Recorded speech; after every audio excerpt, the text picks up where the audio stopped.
So I, looked online to see what I could find out about Emily. And I loved that her mother said she wrote her first book when she was about 6. And it was, stapled together, scribbles and stick figures.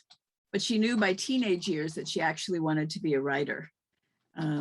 She has a bachelor's in English from Western Oregon University and a master's in publishing from Rosemont College, where she worked on marketing campaigns for publications. So she knows marketing pretty well. She has 5 young adult novels and one to come out that's middle grade in 2022 called Unseen Magic. I looked at sort of reviews and people were using words like for her writing like fantasy, mythology, creepiness, science fiction, cyberpunk magic. I loved the words. It was great. And I also really loved that she called herself a slush pile author. Maybe she'll talk about more about that today. But so her topic is publishing and the 10 myths about publishing. So I will turn it over to Emily. Hello, nice to see everyone via Zoom screen. Hope everyone's doing well. By the way, you have to promise me one thing, guys. If you have a pet and that pet wanders into the room at some point during this presentation, please just hold it up so I can see it, because the one joy of my pandemic Zoom life is seeing everyone's pets wandering through the frames. All right, so let's get this going. I put together a PowerPoint presentation because I'm a PowerPoint nerd. So the top 10 publishing myths. Join me for a debunking adventure. All right, so thank you for the wonderful introduction. I did another one just, because I like them. So if you don't know who I am, hi, I'm Emily. I'm a children's author. I've written a bunch of books. I have more books coming out. I've studied a lot of publishing things. I was an indie bookseller for 6 years. Basically, my entire career has revolved around writing books and publishing in some way. So part of the reason I offered a few different subjects that I could talk about, and this was the one that seemed to have the most interest, because publishing is always portrayed as this mysterious thing that just kind of happens. And I asked my Twitter followers, I posted a question last week and said, what are the worst fictional portrayals of publishing out there? And the predominant answer was all of them, because as much as you'd think movies and TV shows would get it right because they're using writers, they always get it wrong. So I feel like they help encourage a lot of ideas about what publishing isn't. So Knives Out is, of course, one of my favorite films, but yes, that is not how publishing works. The author does not typically own a huge publishing company unless you're, I don't know, James Patterson or something. So I decided to include a little clip from one of my favorite animated kids shows about what I think a lot of people think publishing looks like. This is from The Owl House, which if you haven't seen it, I actually highly encourage it. It's a very good example of kids storytelling. One of the main characters publishes a book, and yes, this is how it goes. Then all you have to do is sign here.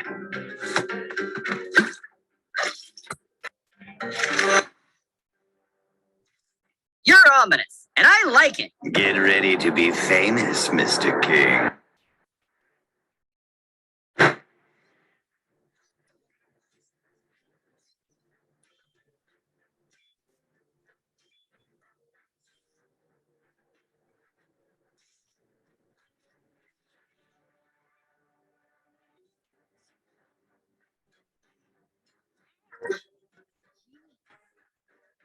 The perfect blend of heart and heartlessness, like two authors mashed into one.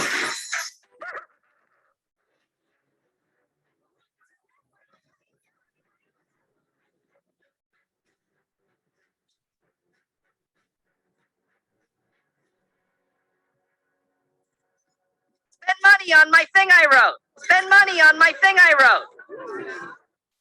So yes, that always makes me laugh, because the spend money on the thing I wrote is really how a lot of self-promotion feels most of the time. So there we go. this is what traditional publishing, which is what I do, actually looks like. Inbox full of emails, a lot of existential crises, pre-orders, cats, the New York Times bestseller list, numbers, write without fear, edit without mercy, more books, and hurry up and wait. So this is always what I think of when I think of publishing, is a lot of hurry up and wait. So myths often equal unrealistic expectations. So I feel like breaking down the myths of what publishing actually is versus what everyone thinks it is helps people go into it with realistic expectations of what you're going to have to deal with, what are the fun parts, what are the not so fun parts, you know, just make it a little bit more realistic for people. So we're going to start by defining some terms, just so we're all on the same page, because I never like to assume that everyone instantly knows all the lingo.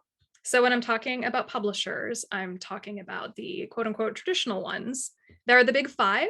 It used to be the big six before Penguin and Random House like merged into one super publisher. There's Hachette, HarperCollins, Simon & Schuster, Macmillan, and there's some medium-sized publishers too, like Scholastic, Houghton Mifflin, Quirk, and there's a lot of smaller presses too. I'm not going to talk so much about those because I have less experience with them. Traditional publishing is when an agent sells your book to a publishing house and you work with that publishing house. Self-publishing is, of course, exactly what it sounds like. Use one of the many platforms out there. Amazon is currently the most popular to produce your own books with no one else's help but your own and the people you hire. And a hybrid author is someone who does both. And this is actually becoming increasingly common. I know many people who both publish traditionally and do self-publishing because both have upsides and downsides. Myth number 10, you have to know someone to get published. Okay, I know you're all muted, so I'm just gonna pretend you're asking me how many people I knew before I was published. How many people did you know? None. I literally knew no one. Absolutely no one. I am a slush pile author, and I'll get into that in just a little bit. But this is a good thing because you don't have to know people to get published. The industry is set up so they want newcomers. People want fresh new books. People want new talent. So there are many ways to get published without having contacts. Like you don't need to call up a friend and be like, yo, I want to publish this book. I always see those in TV shows. Someone knows someone and then they have a book deal a week later. And I'm just like, nope, that is not how that works. So the slush pile is how you get an agent with cold emailing. It is all email these days. There's actual very little snail mail. There are some small presses that accept unagented submissions. And of course, self-publishing is always a thing you can do. So this is where I'll get a little bit into the slush pile. To be traditionally published, you need an agent. This means you'll enter what is fondly referred to as the query trenches. And yeah, it's a little bit as ominous as it sounds. It's where you write a query letter, which is basically, it's a one-page letter that summarizes your book, who you are, and why you would like this agent to rep you. It has to be short, it has to be concise. I've known people who have like stressed out so much about writing them, but I actually kind of enjoy it. And then you send the first few pages of your book and a synopsis to an agent, and then you wait and wait and wait some more. And this is actually how I got both of my agents. I've had 2 agents now, and both of them were just, cold emails. And that's how I ended up with representation. The best way to find out who is out there is, of course, doing your research. There's Publishers Marketplace, which is a website in which you have to buy a subscription for, but I actually do recommend subscribing for like maybe a month and just doing all your research you can there as fast as you can, because they do have a lot of info. I found agents in the acknowledgements of similar books because that is a sneaky way to find people who rep similar books. Query Tracker is another website I really like. It has both a free version and a paid version. Mabel, what are you eating? Sorry, hold on one second. Do not eat that cord. No. Sorry, my kitten is trying to eat a cord. All right. And of course, the last place you want to do research is just Google, because Google will bring up past agent interviews. A lot of agencies have websites. You can see who they rep. Just do as much online research as you can. The system is set up so there are going to be a lot of hurdles to start with. You always want to follow the agent's instructions to the letter when you're querying them. Some people want 3 pages of your book. Some people want 5. The whole point is to just follow the instructions as closely as you can, because the instructions themselves are a test to see if you can follow instructions. But if you follow them, you've got like an 85% edge over all the other aspiring writers out there, because a lot of people don't follow instructions. I was part of a mentorship program in which a lot of aspiring writers did pretty much what you do to get an agent, where they were querying us to see if like we would be their mentor. And yeah, a lot of people did not get those instructions right. So I do have one caveat with the whole you don't need to know people. It's good to make connections in the industry once you're in it. You guys are already doing that because you're in a writing club. So look, I knew really no one. So it's good to make friends within the industry, because only other writers know what it's like to be a writer, honestly. I can talk about my job all day to my other friends who've never been in publishing, and they can only understand so much. And you want friends who know exactly what you are talking about and what you're going through. And also, having writer friends does make a difference, because, blurbs are a thing you will eventually need. Blurbs are those little, I love this book, this is amazing, like signed, New York Times bestselling author on the back of a hardcover. Agent referrals are a thing sometimes, especially when you're more established. If you are looking to swap agents, like you're looking for new representation, or if you lost your agent and are looking for a new one, sometimes you will get what's called a referral if you are if you've worked with a fellow writer, or if you know them really well, and be like, would I be a good fit for your agent? And if they think so, sometimes they can refer you to their agent. Also, being able to ask fellow authors about things like weird contract clauses, weird things in the industry, the whisper network, because let's face it, there are creeps in every industry, and sometimes it's not apparent who they are. So having friends who are able to be like, just stay away from these people. It's good to have those. So basically, it's fine to not know anyone when you're first going into publishing, but it is very important to make connections along the way, make friends. Like, what is that one quote everyone quotes? It's like, the real book that we published were the friends we met along the way, something like that. Myth number 9, all authors are rich, or we're all starving. They can never decide which one. So publishing is not a get rich quick scheme. It's not. Publishing money is very weird, and it's very erratic, and it's completely unpredictable sometimes. The way authors get paid in traditional publishing is you will sell a book to a publisher. You'll get what's called an advance. The full term is advance against royalties. This is basically, it's a chunk of money that the author will get to keep. It can vary wildly. The amount that people get in advances, I've had advances that were like, under 5,000. I've had advances that were over 50,000. It wildly varies depending on genre and what the market is. Advances are typically broken down into payments of 1/4 these days.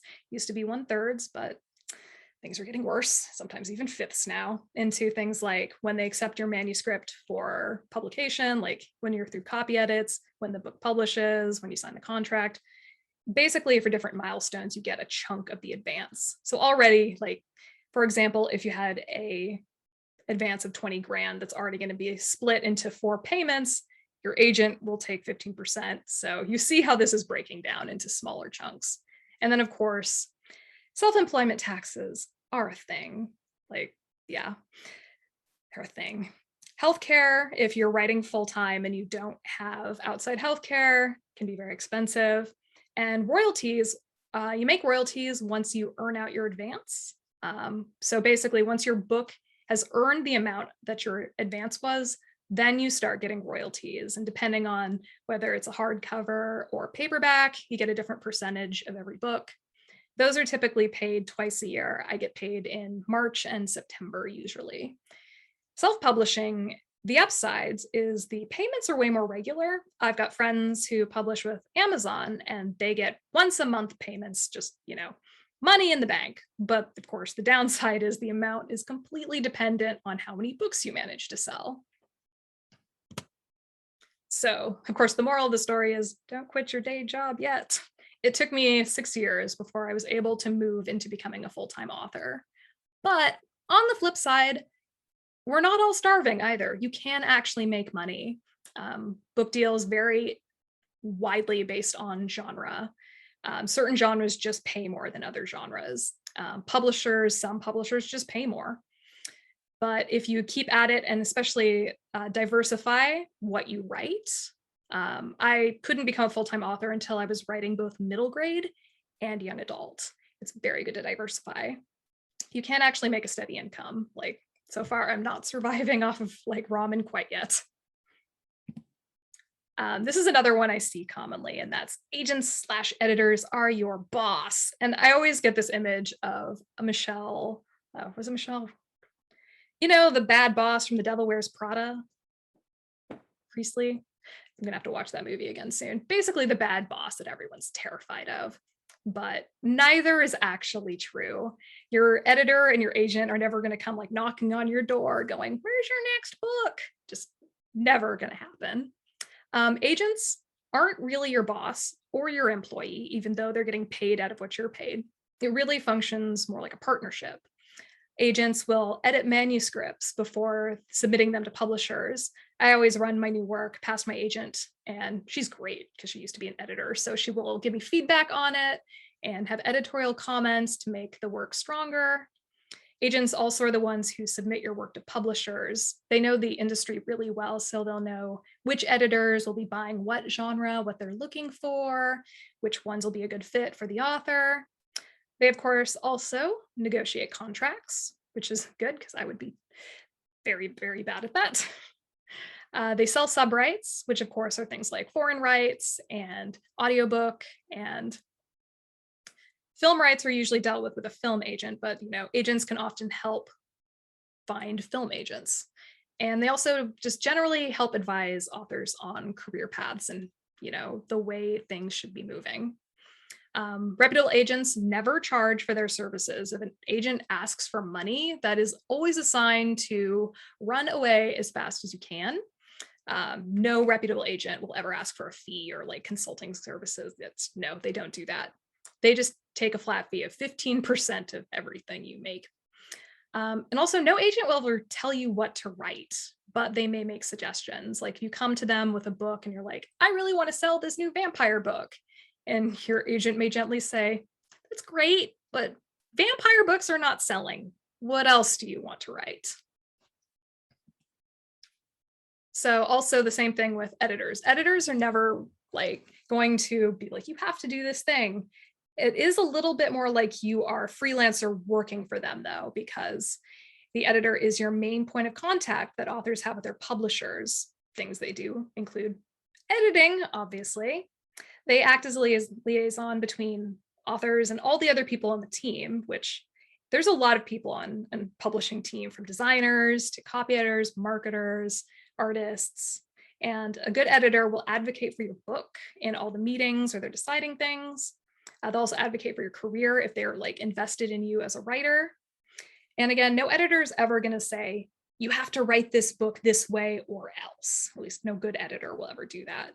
They know it is your book. It's ultimately going to have your name on the cover, but they will gently steer you towards ways that will make that book better.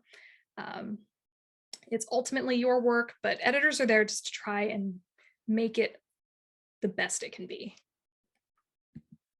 This is my favorite myth, so I had to include a GIF from Zootopia, which is, it's fast. I always see this. Someone gets a book deal and the book is out the next week on TV, and I'm like, you're in for a shock. So a basic vague timeline, how long does it take to write a book? I mean, for me, it's anywhere between like 4 to 8 months. For a lot of people, it's between like 6 months to years. Time to get an agent, it just it varies so wildly. The shortest is usually like between 3 weeks to a month. The longest can take years. How long submission to publishing companies take? Between weeks and months. And the actual editorial process, once you sell a book to a publisher, is usually around 2 years. 1.5 years is really fast. And this is why overnight successes are not actually a thing. These books are literally years in the making. So I'm using my own book as an example of this. So this is my next book that is coming out in February, Unseen Magic. So I began outlining it in fall of 2018. I started drafting in the spring of 2019. This is when I was looking for new agents. So I started querying agents for this book in the fall of 2019, ended up getting an agent. We sold to Harper in April of 2020. Yes, just as the pandemic was really kicking off. That was an interesting experience. And it is going to come out in February of next year. So yes, that is a 4-year, is how long this book came into being. It was 4 years. So yeah, books are not fast. Publishing is not fast. Hurry up and wait is one of my favorite lines in publishing for a reason.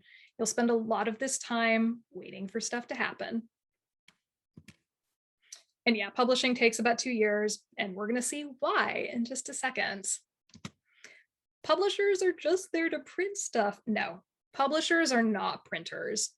Publishers will do a multitude of things for you, from providing the editors, professional editors, copy editors, proofreaders, book cover design, interior design, designing your ebook, producing an audiobook if you sell them those rights, bear the cost of printing the books, make sure your work is properly copyrighted and defending that copyright, distribute to major retailers, and marketing your books. So publishers provide a lot of services. This is why so many people choose to try to pursue traditional publishing, because you get a huge support team.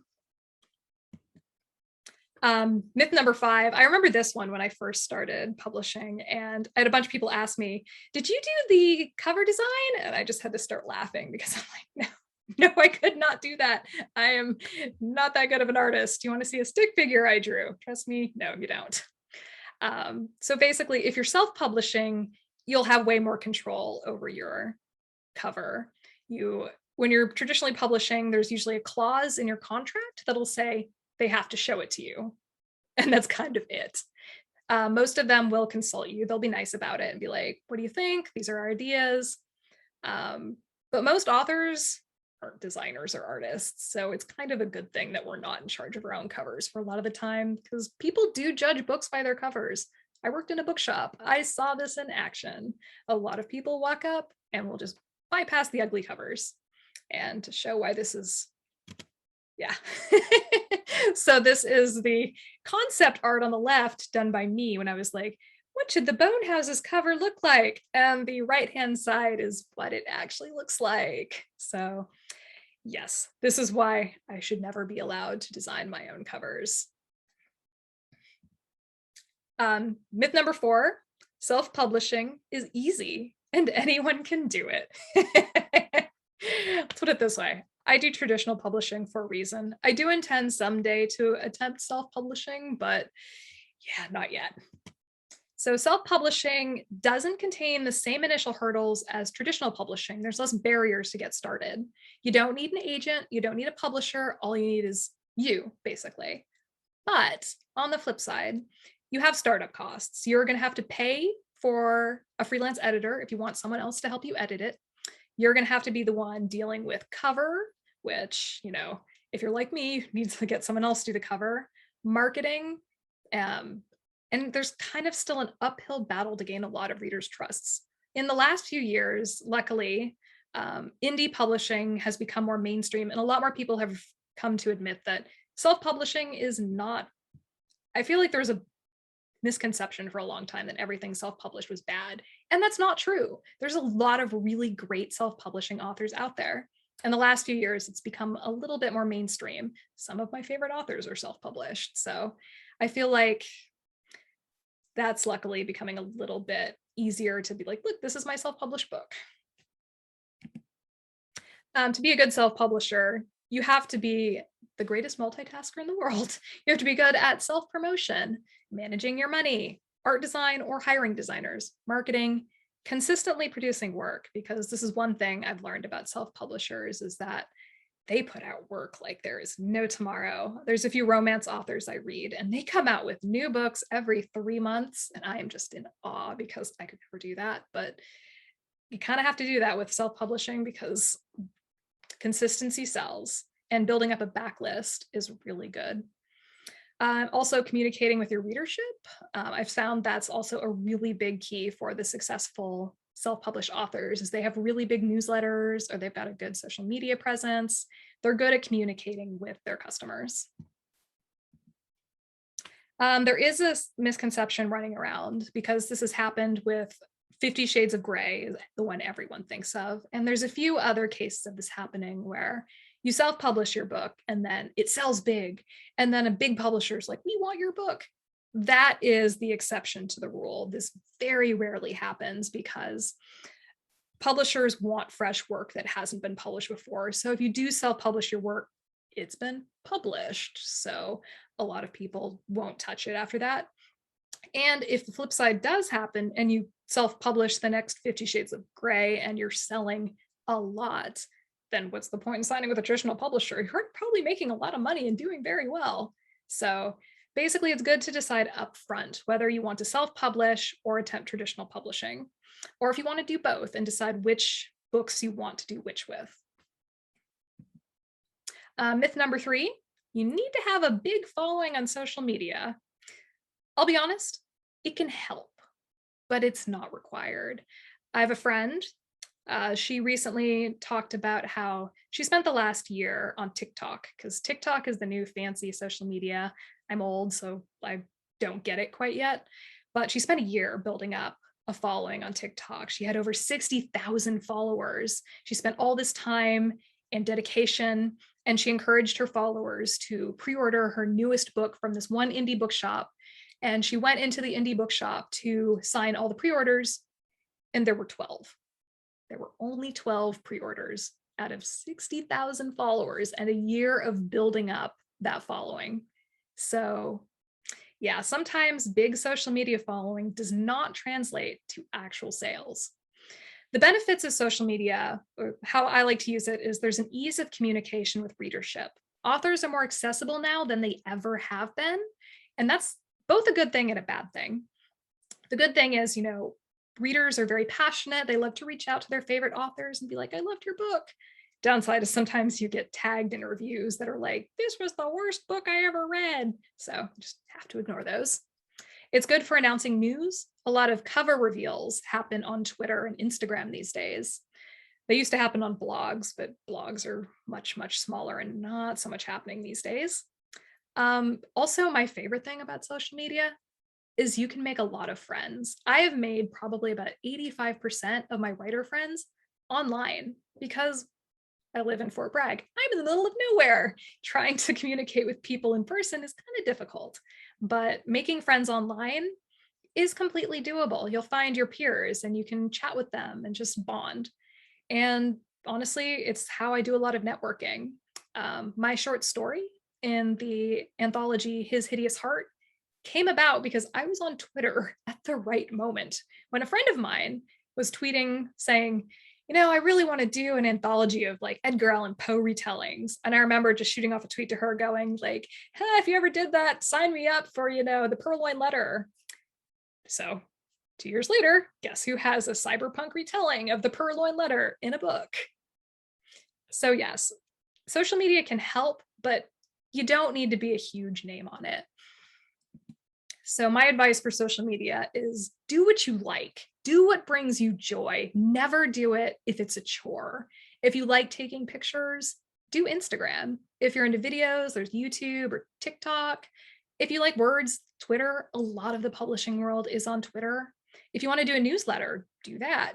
Basically, just pick one thing and stick with it. Consistency, again, is really key. This is my one big demand, though, of authors. you do need a website. You have to have a website. Please have a website. Someone likes your books, they're going to Google you and be like, what else has this person written? And if you don't have a website, they're not going to know. Always have a website. It doesn't have to be fancy. You don't need to hire someone and make it all like flashy and animated. You need the basics, which is a 1-paragraph written in third-person biography. So you need the Emily Lloyd-Jones is a writer living in California biography. You need a press kit, which is more fancy than it actually sounds. It's just book covers, book summaries, and book quotes all on one page. So if anyone's trying to pull that information, it's really easy to grab. Links to buy your books, because you want people to buy your books. So I prefer to link to Gallery Bookshop in Mendocino first, and then, in descending order, like, Barnes and Noble, other books. And at the very bottom, it's like Amazon tucked in there because you have to. And up-to-date information on all of your newest titles and when they're coming out. So basically, if you do nothing else, have a website. I beg you, it's very important. You want people to be able to find your books. And here's 2 authors who have absolutely no social media presence, Suzanne Collins and Hilary Mantel. I believe neither of them have ever been on social media. And I'm just like, that is the dream, isn't it? Just vanish into the woods and pop out a best-selling book every few years like Suzanne Collins does. Myth number 2, my least favorite one. Quality equals success. No, it really doesn't. This tweet actually appeared, I think it was the day before yesterday, and everyone I know read it and started laughing and crying. But yeah, I heard a very successful author say, if a book is good, it will always find a big audience. And I started laughing, and I laughed until I vomited, and then I cried for like an hour, and then I ate a whole pizza, and I'm wandering in a parking lot, and I don't remember how I got here. Yeah, it's a little extreme, but yeah, that's how we all feel pretty much, because yeah, quality does not always equal success. Success in publishing depends on a lot of factors, and most of them are going to be out of your control. Timing is a big one. I had a bunch of friends who published their first books last year in the pandemic with a lot of bookshops closed. Those books did not sell well. And no one could have predicted that. This was just one of those things that is completely out of your control. Like, you spend 4 years trying to get a book published, and then it finally comes out and you got a global pandemic. Yeah, can't predict that. There's also marketing, which marketing is one of those things where a lot of people like to pretend that author marketing matters. And I'm just going to tell you now that, yeah, it matters a teensy bit, but not that much. My favorite quote about authors doing marketing is that, like, if you think an author can sell a lot of books by doing single person marketing, that's like saying you could single-handedly save the planet by throwing your cans in the recycler. It's not going to make that much of a difference in the end, because we don't have the kind of sway that big publishing companies do. So marketing, how much money your marketers put into that, a lot of it depends on, let's be honest, how much they paid for the book.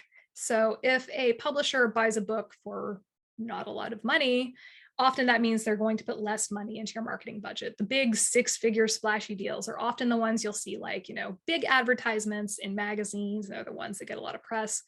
But don't despair right away, because, a lot of this happens to be luck, the right idea at the right moment. I still stand by, like, Hunger Games hit at the right time. And that's the reason it went so big. Same with things like Twilight.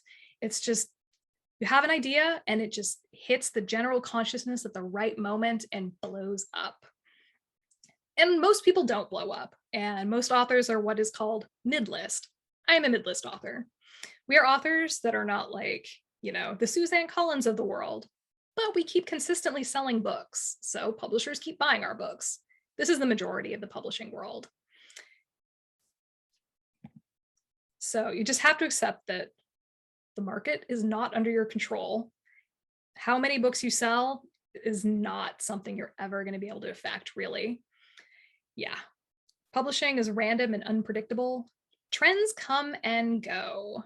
And you never want to write towards a certain trend because it takes 2 years to publish a book. By the time you publish that book, the trend is over. This is what happened with a lot of young adult dystopian novels, where a lot of people wrote dystopian novels after reading The Hunger Games, and then they came out like 3 years later, and a lot of people were like, it's yet another dystopian book, yay. So the whole thing when it comes to quality does not equal success is you just write the best books you can. You write your best books, you try to diversify your career, write in different genres, publish with different publishers, basically spread out your eggs into many baskets, and you hope for the best, which I know is a little bit intimidating, but that's the way it goes. Which leads me into, I'm a nerd. I love Star Trek. So this is my favorite scene from Next Generation. It is possible to commit no mistakes and still lose. That is not a weakness. That is life. Yeah, I just love that quote. So publishing is one of those things that you just have to accept going into it, that you can put your whole heart into this and it still might not land. So before we get into my number one myth, we're going to talk about some of the runner-ups. These are the ones that almost made their own slides, but not quite. So the one I always hear is, ideas are the most valuable part of writing. No, ideas are cheap. You can't copyright them also. One of my favorite book stories is, I remember, I think it was Jim Butcher was at like Comic-Con or something, and he was arguing that ideas were the least good part of writing. And someone in the audience was like, fine, I'll give you a bad idea and you write a book on it. And he was like, okay, let's do this. Give me 2 bad ideas and I will write a book series on it. And so the person in the audience was like, The Lost Roman Legion and Pokemon. And then Jim Butcher came out with the Codex Alera, which is his other best-selling series that is based on the Lost Roman Legion having Pokemon in this world. So yes, ideas, you know, there's some good ones out there, but it really depends on what you do with them. You can give the same idea to 2 different authors and they will go in wildly different directions. Only millionaires become New York Times bestsellers. Nope, not true. Well, it is true that certain books are given more marketing and priority based on how much a publisher paid for them. The bestseller lists sometimes are just full of books that people really like. I saw this happen like in person working at the bookshop, where a lot of booksellers would rally around certain titles and just be like, this is awesome, you have to read this. And those books did really well because, you know, people like them. I don't need to know about the business. I am an artiste. Sorry. If you are an author, you're a small business owner now. Accept it. Deal with it. Also, get a pro to do your taxes. They're a nightmare. You're only a real writer if you do it full time. 95% of the writers I know have at least one side gig or a full-time job. Basically, I am the exception to the rule. Most people don't do this full time. You know, because the money is weird and you can never predict how you're going to get paid. Once you publish a book, there'll be a movie. This is another question I get a lot, is like, when is the movie going to come out? Film rights are another whole discussion. And yeah, that would be a whole different presentation. But basically, to sell film rights, you sell what is called an option to a production company. And that means they have a certain amount of time to make a adaptation. And oftentimes, like the film rights, it's not that much money. And usually the option just runs out because the odds of you actually getting a film or a TV show made are pretty low. You should write whatever is trendy. Yeah, don't do that. Like I said before, don't follow trends. By the time you publish what is the current trend, it's going to be over. Other authors are competition and you should treat them as such. I see this in real life sometimes, and it's really sad because other authors are not your competition. This isn't like a race where if you trip your opponent, you're going to get ahead. It's not a zero-sum game. You should view fellow writers as colleagues, not competition, and they can be invaluable in the workplace. So basically, be nice, don't make enemies. And the last one, of course, is it's personal. It's not. Publishing is a business. Everything that happens to you, from your advance to your marketing plan to your book, nothing about it reflects on you as a person. All of it is just business decisions. All right. So, and the number one myth. Do we have any guesses? Anyone want to unmute themselves and guess what it's going to be? Anybody? Anybody? Oh, there's a chat thing up here. I should click on that.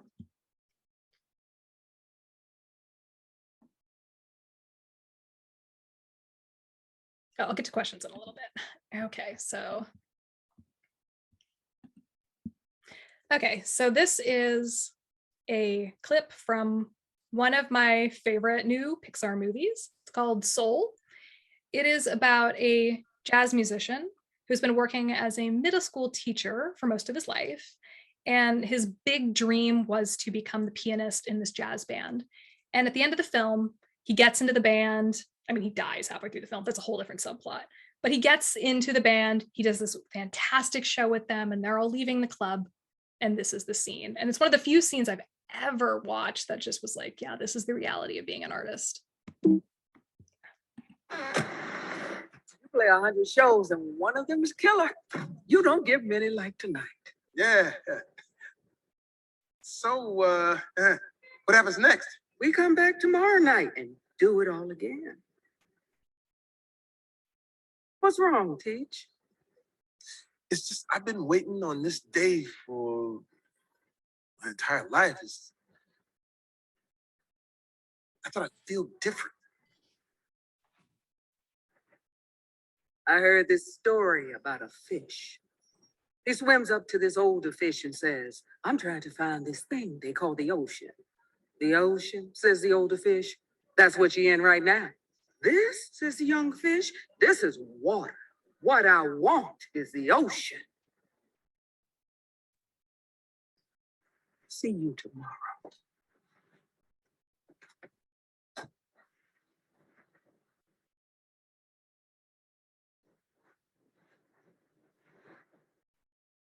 Yeah, I absolutely love that scene because this is the major first myth about publishing. Go forward. Being a published author will change everything.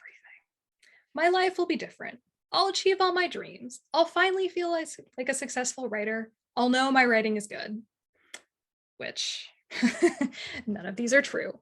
Publishing is not a pot of gold at the end of the rainbow. Being a published author isn't a destination that you're moving towards. It's entering a marathon. It's a new job. It's a thing you keep doing. So I love the iceberg illusion for publishing in particular, where it's what people see as success at the top of the iceberg. And then beneath it, it's like all the things that authors are doing beneath the surface that most people don't see. Because when you think of publishing, you see authors doing things like book signings and tours and school visits. And that's not all it is. My day consisted of waking up very early, opening up my newest young adult book, and proceeding to read about 100 pages aloud because I'm doing copy edits. And reading books aloud is how I catch a lot of weird phrasing, which is why I sound a little bit hoarse at the moment because I've been doing this for the last week. And so my entire day was just working on one copy edited book. And this book will not come out until next August, next year. And by the time it comes out, people will be like, wow, this is a shiny new book. And you're doing all these book signings. And I'm like, you should have seen me a year ago in my pajamas, hoarsely reading this book aloud, trying to not butcher all the Welsh pronunciations. So my big thing is I recommend identifying why you want to publish your works, because there are good motivations and bad motivations. Bad motivations include wanting validation, because here's the thing about publishing. The only constant is rejection. You will get rejected constantly. I get rejected a lot. You just learn to roll with the punches. And you just accept that, again, it's never personal. I have submitted books for proposal that my editors were just like, meh. I've gotten rejected from agents. I've gotten rejected from book festivals. I've gotten rejected from anthologies. You just keep going. Desire for fame. Odds are you're not going to be famous. I am definitely not famous. I really don't want to be famous, so that's nice. And a more insidious one is thinking you'll be a different person. I see this a lot where it fits into the whole validation thing, where a lot of it is just, I want to be that idealized me, and that idealized me is a published author. But The thing is, when you're a published author, you're still going to be you. You're still going to be waking up and doing the same things every day. You're just going to have new responsibilities. Good motives include love of writing, because you really need to love what you do to be in this. Honestly, there are going to be rough times ahead because that's the other constant.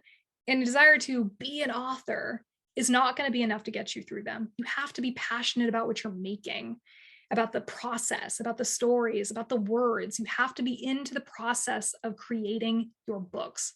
You need to want to tell stories more than you want to be published, because that is at the core of what being an author is. Whether you're entertaining or informing or just telling a funny thing, you really have to be in this for the writing.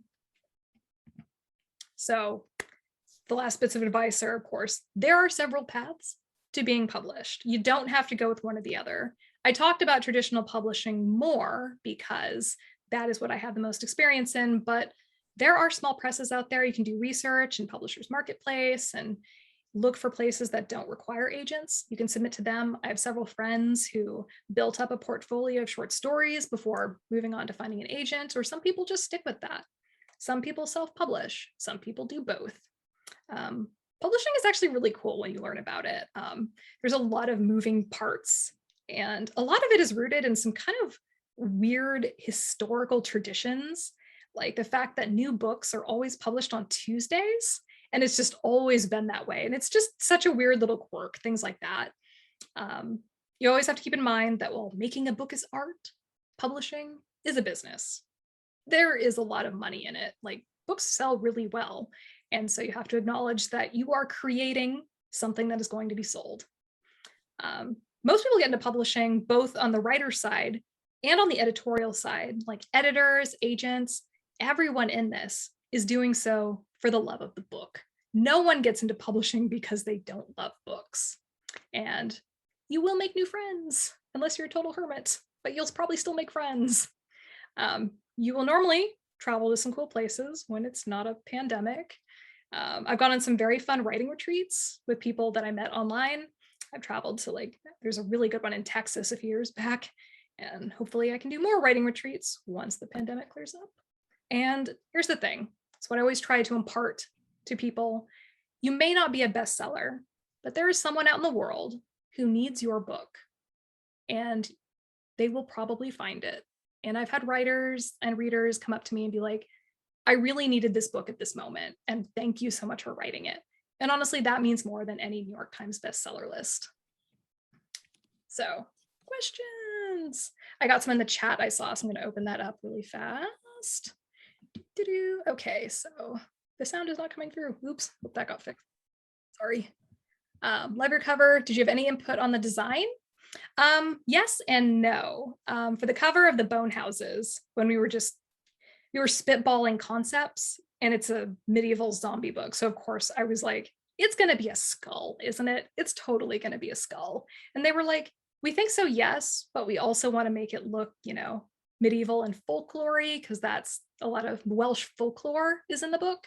So they ended up finding a really cool artist who lives in the Philippines. She's actually usually a tattoo stencilist, and she did such intricate work on the design, and it looks so great. So I can't show it to you, but we do have the cover for my next young adult novel set in that world. It's called The Drowned Woods. And my first request when I was like, can we get the same cover artist, please? And they were like, we will try. We will totally try. And we did. And the cover looks amazing. Okay, then. If you get a rejection from a literary agent, is it appropriate to ask the address agent for a more appropriate? Nah, not so much. Basically, if an agent rejects you, usually agents have such full inboxes. The most polite thing you can do is just never reply to them. Not even a thank you or whatever. The thing is, agents are super busy and they're constantly getting emails. So if you get rejected from an agent, it's usually just to, tuck that away and just move on to the next one. Because yeah, they do remember the problem cases. A lot of agents have like lists of people who are rude in their inboxes. So always be polite and always be as brief as you can. When can you deduct work expenses from taxes? Do you LLC? I do not actually have an LLC. I know some people who do. More people who do this are the ones who self-publish and are trying to create a part of their life that is very businessy, separate from the personal. I do know a few traditional published authors, mostly the bigger like bestseller ones who have created their own LLCs. So whether you want to do that or not is completely up to you. I personally haven't seen a need for it quite yet. Maybe someday I'll do it. I don't know when you can actually start deducting expenses from taxes. I am not a tax person, disclaimer. I have a tax guy, and I basically give him a lot of receipts and a lot of graphs and be like, please deduct what you can, have fun. So I do recommend getting someone who is a professional to do your taxes. What questions should writers ask themselves prior to moving toward publishing? Like I said, why do I want to do this? But also, is this work the best I think it can be? Because you really want a work to be as polished as you can before you seek publishing. Run it past writer friends. Read it aloud to yourself. Get your computer to read it aloud back to you. I do that too. Basically, polish the work as best you can. And, you know, it's kind of weird sometimes. The very first thing you publish, you just kind of have to acknowledge the very first thing you publish is always going to be the very first thing you publish. I look back at my first book and I'm like, you grow as a writer. And sometimes it's a little bit like, oh no, that's the very first thing I ever got out there and it's flawed, but you just kind of have to accept that and move on. If there are no more slides, can we see the gallery again? I am perfectly happy to like email this PowerPoint presentation to anyone that wants it. I can just like turn it into a PDF and email it out. Or I saw this is being recorded, so I guess you could always rewatch it if you want to hear my dulcet tones again. But yeah, if anyone wants this PowerPoint presentation, please feel free to email me. I can totally give it out to you. Oh, I love my first book. Oh, thank you. I love my first book too. When you grow as a writer, it's weird looking back at your past work because you can kind of see the cracks in it.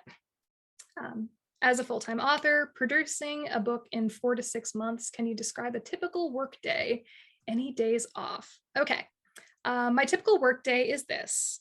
I've been trying to be better about taking weekends off because I don't take weekends off a lot of the time, but I wake up typically around 7 because that's when the cats demand to be fed, feed the cats, play with the cats, sit down around 8, and I do my best drafting in the mornings. So I will often do, if I need to do fresh writing, I will do the writing between 8 and noon, and then typically take like an hour off for lunch. And then afternoons is when I do a lot of administrative work.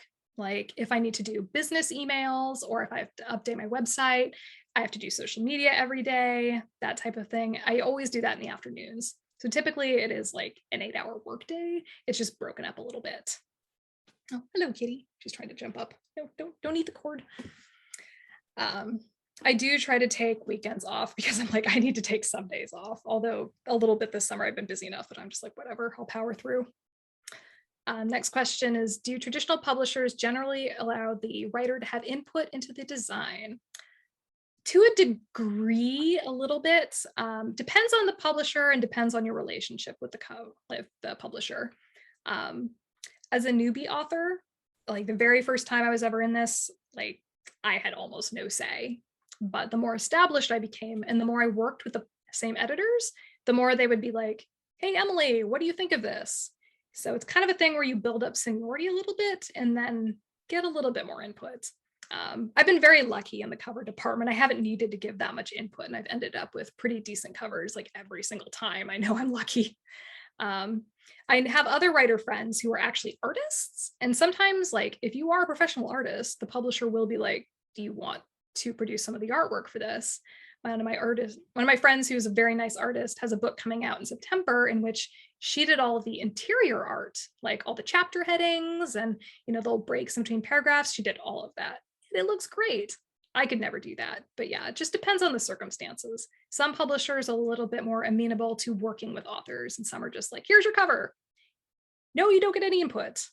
Sorry. So it's one of those things where it just depends. More questions? Can we go back to full view now? Does somebody know how to do that? Let's see if we can do The request for that. Oh, one last thing before I completely spaced. Shameless promotion. This is my next book that is coming out. It comes out in February, and if you pre-order from Gallery Bookshop, you get stickers. Okay, let's see if I can get out of this. Stop share. There we go. Okay. Will you do a reading at Gallery Books also when your book comes out? That completely depends on the pandemic. Yeah. At this point, I'm taking nothing for granted in terms of like where we're going to be next year. I was hoping that, you know, things might have cleared up enough that I could do some kind of book tour, but we'll see. We'll see how it's going. Just taking it one day at a time. So any other questions for Emily? Yourself, oops, you can unmute yourselves and feel free to ask questions, or at least let's give her a round of applause. Excellent. So doesn't look like there are any other questions. I will just remind you that next month we have Elizabeth Rosner, who's a best-selling novelist, lives in Berkeley, and she's written her most recent, which is her first nonfiction, is Survivor Cafe, The Legacy of Trauma and the Labyrinth.